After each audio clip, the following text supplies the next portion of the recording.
Opo mga kaibigan, magandang umaga po sa inyo lahat. Ngayon po ay masasaksihan nyo ang magic ni Giancarlo II.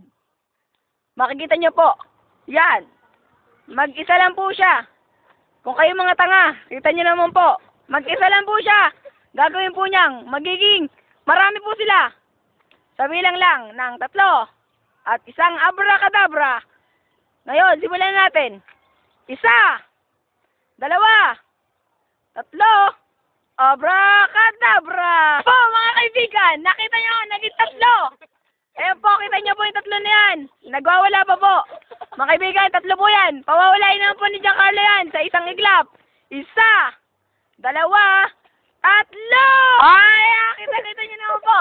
At kung siya naman pong gusto nyo mawala, magwala 1, 2, 3. Mga kaibigan, nawala siya. Kita nyo naman po. Magandang tanghali po sa inyo lahat.